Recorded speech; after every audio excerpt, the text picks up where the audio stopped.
Halo adik-adik, apa kabar? Nah, duduklah yang baik ya. Dan mari kita dengarkan cerita yang disajikan oleh Sanggar Cerita kali ini. Judulnya, Kutukan Si Bongkok.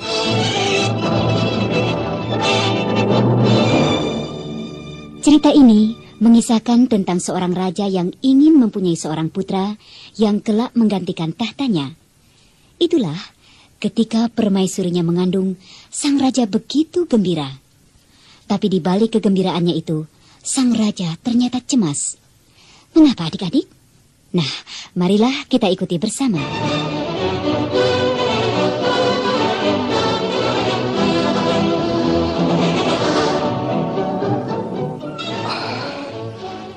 Mayang, aku memang gembira sekali kau mengandung. Sungguh gembira. Tapi aku khawatir bila yang kau kandung itu bukan bayi laki-laki. Maksud Paduka, bagaimana bila bayi yang saya kandung itu wanita?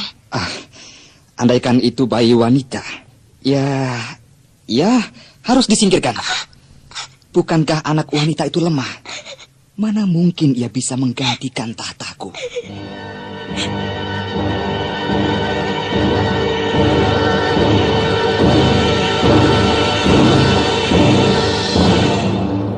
Dewi Mayang, permaisuri raja itu pun lalu berduka.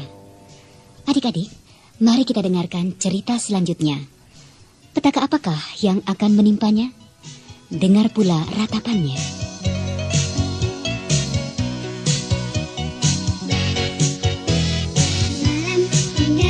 Langit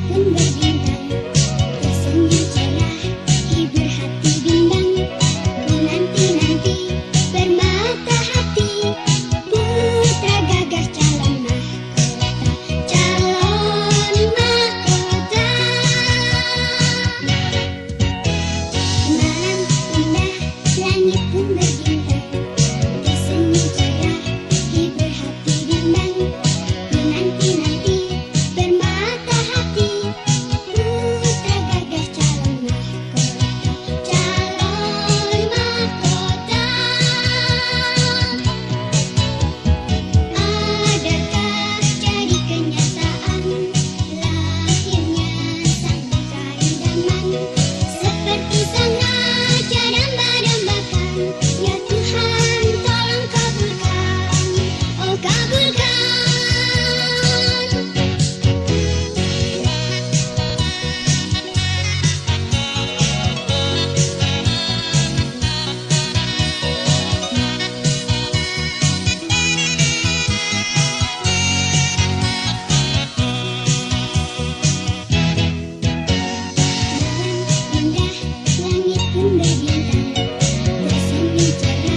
permaisuri telah bersalin.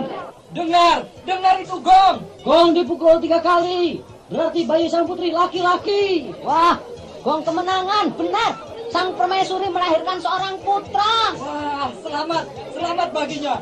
Puji syukur untuknya. Oh, calon putra mahkota telah lahir. Bayi yang beruntung. Wah, permaisuri pasti bahagia. Iya. Berarti bayinya tidak disingkirkan sang raja. Ya, ayo kita ke istana.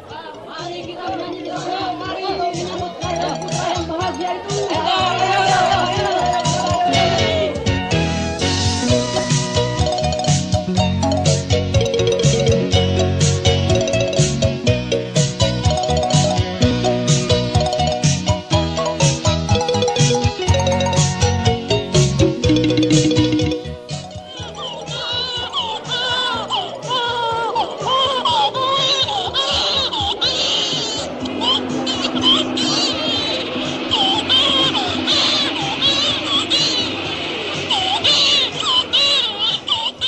Dayansari, mana putraku? Segagah ayahnya kah? Sebentar, Tuan Putri. Sedang saya dandangi. Kau begitu sayang pada putraku. Oh ya, siapa itu yang menyanyi-nyanyi di halaman istana? Lagunya merdu, lagu puji-puji. Ya, lagu yang begitu agung. Terima kasih. Siapa lagi, Tuan Putri? Yang menyanyi itu adalah rakyat negeri ini. Mereka menyambut kelahiran Putraku, calon putra mahkota. Sari, mana putraku? Aku ingin segera memeluknya. Ini, Tuan Putri. Lihatlah, ia tersenyum. Harum. Rambutnya ikal. Matanya. Wah, hidungnya. Bibirnya mungil. Cantik. Tampan, Tuan Putri. Tapi kulitnya terlalu halus bila ia laki-laki. Tulangnya juga lunak. Iya, seperti perempuan. Tapi, ya, biar. Mari ku gendong. Biar saya saja yang menggendongnya. Tuan Putri masih lemah. Lagi pula, ngompol. Tidak apa-apa. Malah wangi. Saya ganti celananya dulu. Tidak usah. Biar. Saya ganti celananya dulu, Tuan Putri. Tuan Putri, biarlah saya yang mengganti celananya.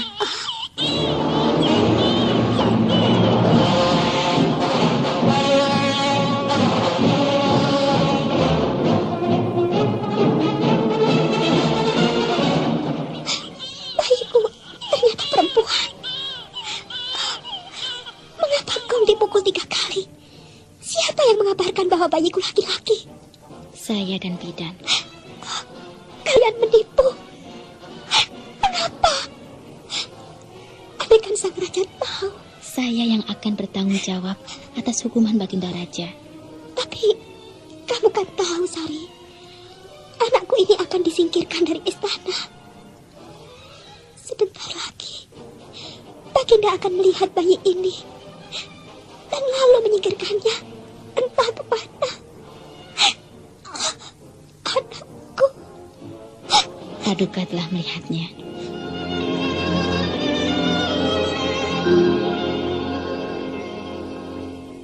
Sudah melihatnya.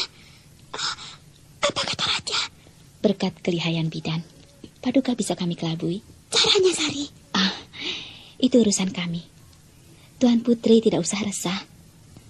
Kami siap menyelamatkan bayi yang tak berdosa ini. Tapi percayalah, Tuan Putri. Tuhan melindungi kita. Tuhan menciptakan manusia dengan nilai yang sama. Apakah itu laki-laki atau perempuan? Di hadapan Tuhan, laki-laki atau perempuan mempunyai kedudukan yang sama derajatnya. Sari.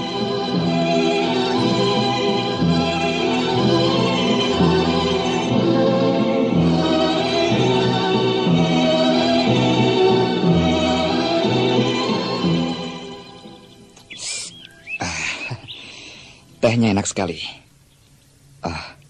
Mayang, mengapa kau melamun? tehmu tidak kau habiskan?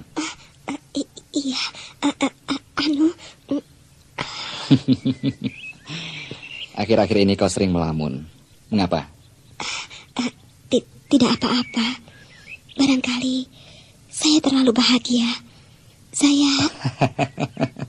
Iya, memang seharusnya kau bahagia. Betapa tidak? Segala kebutuhanmu kucukupi. Dan yang utama, putramu, Bayu itu, sehat. Ia anak yang luar biasa. Lincah, cerdas, terampil. Ya, calon putra mahkota yang benar-benar hebat. Sehebat namanya Bayu. Artinya, angin. Angin yang dahsyat. Oh iya, kemana dia? Pagi ini aku belum melihatnya. Bayu latihan naik kuda dan olah senjata. Bagus, bagus. Sudah saatnya ia mahir naik kuda dan menggunakan senjata. Dia telah berusia 14 tahun. Kapan menempuh ujian? Barangkali bulan depan. Bagus. Sebelum ujian, saya ingin melihat dulu keterampilannya. Selama ini kan saya belum pernah melihat keterampilannya dari dekat. Iya, bukankah begitu saran gurunya, Resi Tohpati? Kita tidak usah menyaksikan keterampilannya dari dekat, kecuali kalau ia benar-benar telah mahir. Ya, itu aku tahu. Tapi itu saran yang aneh. Dia seolah-olah sengaja melarangku mendekati Bayu. Bikin kesal saja. Rasanya ada maksud tidak baik di balik larangannya itu. Sari dayangmu itu juga menjauhkan aku dari Bayu. Padahal Bayu itu kan anakku. Mengapa mereka bersikap begitu? Memonopoli anakku. Kacau ini. Kacau. Kacau kalau terus dibiarkan. Terlalu. Itu hanya perasaan Paduka saja. Kalau Bayu sudah lulus ujian, pasti semuanya berjalan lancar. Maksudnya, aku bisa senantiasa dekat dengan Bayu? Ya, tentu. Tentu, Paduka. Saya juga merindukannya. Saya ingin senantiasa dekat dia. Tapi Bayu masih dalam gemblengan. Itulah yang membuat saya akhir-akhir ini sering melamun. Rindu anak. Jadi itukah yang membuatmu akhir-akhir ini suka melamun? Sayang, kita memang mesti bersabar. Yuk, kita jalan-jalan melihat taman. Oh ya, ada kabar gembira. Teratai di kolam sana telah berbunga semuanya. Indah sekali. Kau pasti suka. Mari kita melihat teratai.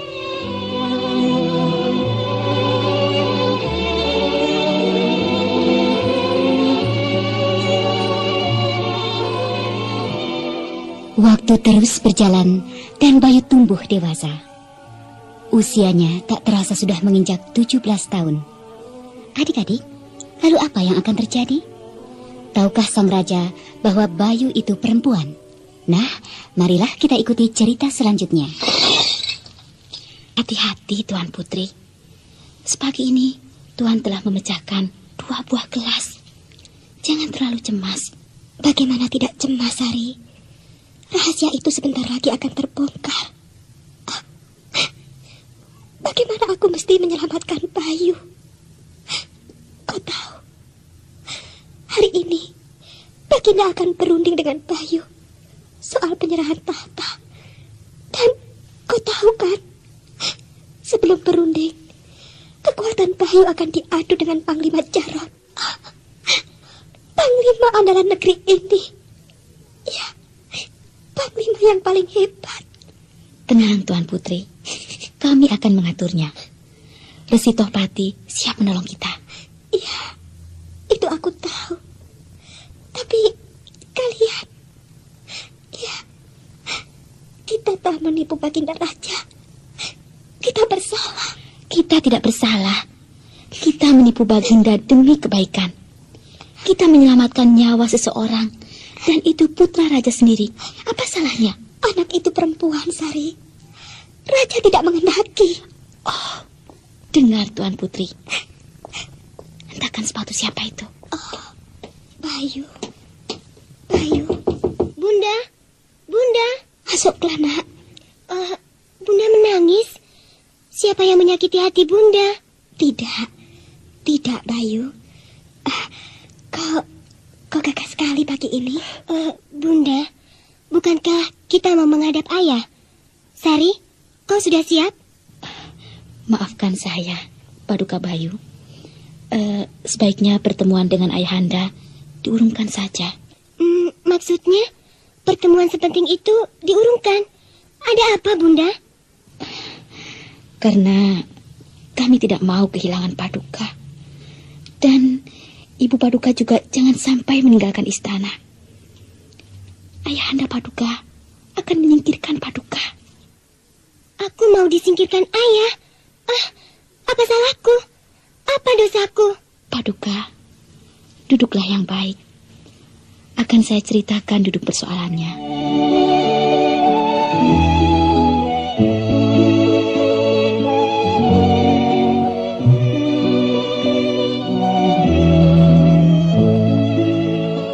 Adik-adik manis, Dayang Sari lalu menceritakan keinginan sang raja yang mengidamkan putra untuk menggantikan mahkotanya. Bayu mendengarkan dengan seksama.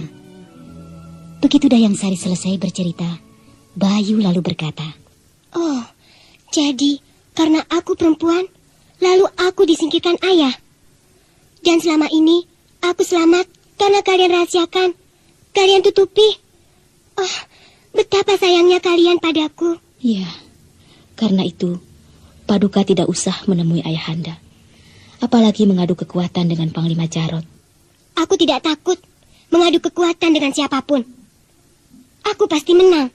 Tapi Bayu, betapapun kau bisa berprestasi, ayahmu tetap menuntut putra laki-laki.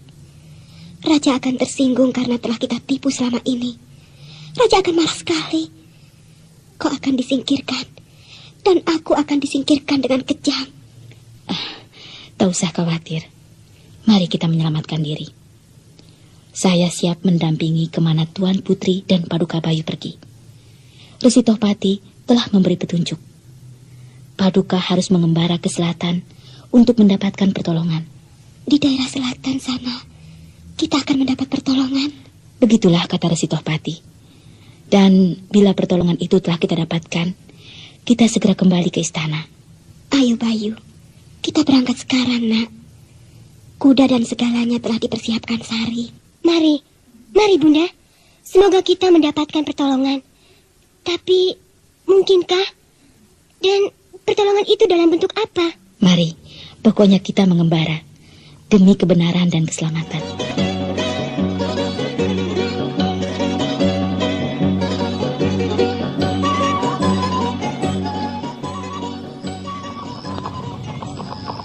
Sari, itu ada rumah. Ya, kita bisa menumpang di sana. Ibu Paduka sangat letih. Ya, perjalanan kita hampir 1 minggu non-stop. Bukankah kita sebaiknya melanjutkan perjalanan saja, Sari? Agar pertolongan segera kita dapatkan. Kita harus istirahat dulu, Tuan Putri. Baiklah, kita memang harus memulihkan tenaga.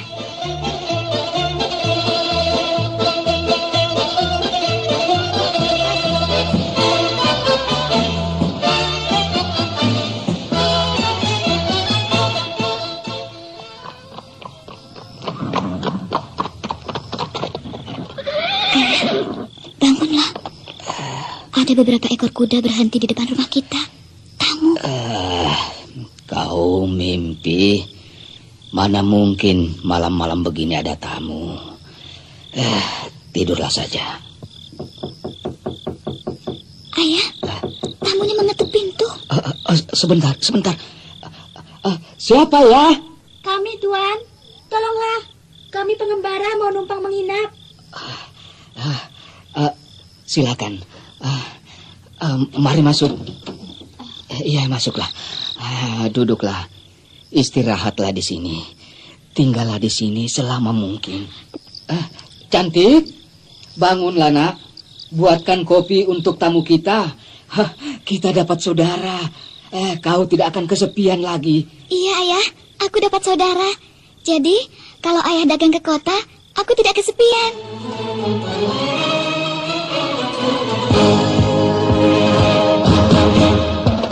Adik-adik, Cantik bahagia sekali atas kehadiran Dewi Mayang, Bayu, dan Dayang Sari.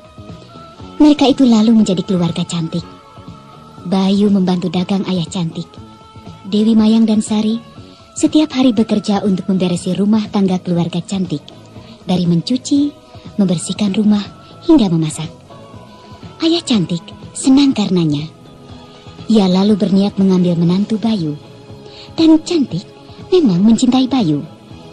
Tapi sebelum pernikahannya berlangsung, cantik minta syarat mas kawin berupa cermin ajaib. Nah adik-adik, lalu bagaimana selanjutnya? Mari kita dengarkan. Sari, sebetulnya tujuan pengembaraan kita bukan untuk mencari cermin ajaib. Untuk apa? Sia-sia. Kau tahu, seandainya cermin ajaib itu bisa diperoleh, untuk apa? Bayu seorang anak perempuan. Tak mungkin ia menikahi cantik. Kita memperoleh kesulitan baru, Sari. Tuan Putri, menurut Resi Tohpati, segala yang kita lakukan pasti ada gunanya untuk mencapai tujuan kita. Siapa tahu? Iya, Bunda. Kita coba saja. Tapi, Bayu, ingat, cermin itu ada di tempat yang berbahaya. Kata ayah cantik, kau kan dengar sendiri. Cermin itu milik seorang tukang sihir yang tinggal di Gunung Ular. Gunung penuh ular. Dan tukang sihirnya bernama si Bongkok itu sangat sakti. Kau sendirian ke sana? Iya, Bunda. Saya mohon doa restu. Sari, selamat tinggal.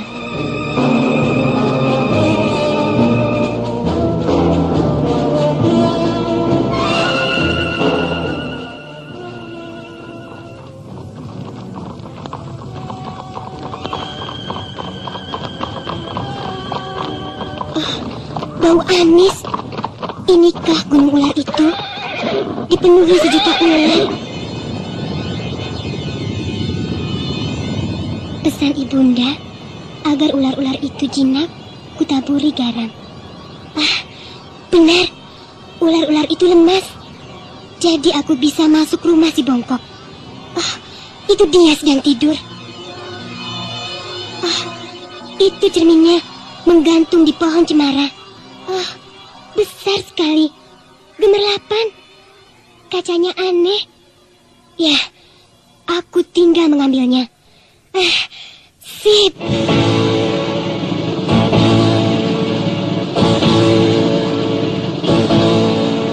Aduh, aku tersandung.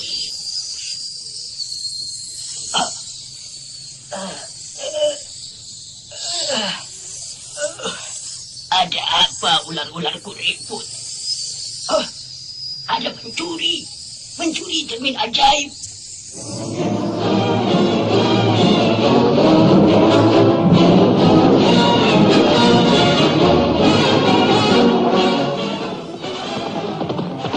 Mayang! Mayang!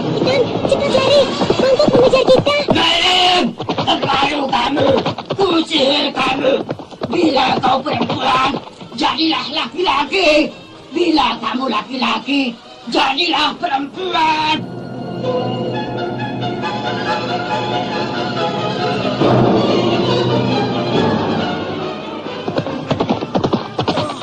Tiba-tiba badanku jadi kekar.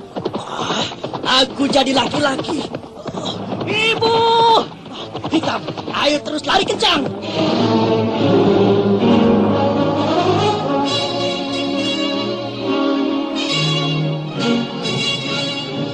Bayu, karena cermin ajaib itu, kau beralih jadi pria. Iya. Laki-laki atau perempuan adalah anugerah Tuhan. Semua yang kita lakukan ada hikmahnya. Paduka Bayu, Tuan Putri. Iya, Sari. Mari kita segera kembali ke istana. Bayu, Iya. ayo kita segera berkemas. Persoalan dengan istana telah tiada. Ayahmu pasti menunggu kita. Ibu, kita kembali ke istana bersama Cantik dan ayahnya, bukan? Ya, tentu. Tentu, anakku. Mereka sungguh besar jasanya bagi kita. Mari, kita bahagiakan mereka di istana. Malam indah, langit pun berbintang, tersenyum cerah, hibur hati bimbang. Menanti-nanti, bermata hati, putra gagah calon mahkota, calon mahkota.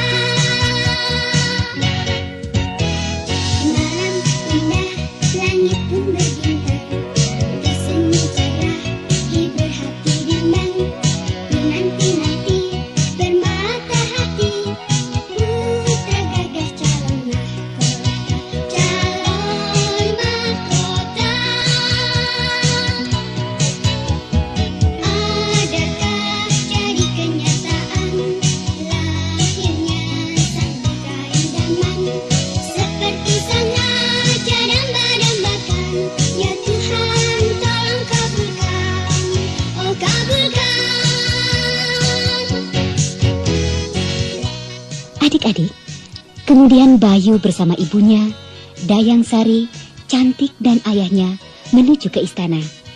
Kedatangan mereka disambut dengan gembira oleh raja dan seluruh rakyatnya. Kemudian Bayu diangkat menjadi raja menggantikan tahta ayahnya.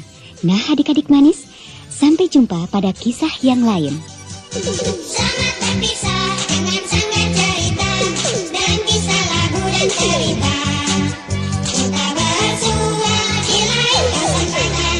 Sampai jumpa lagi. Adik-adik, jangan lupa dengar cerita makin lagi.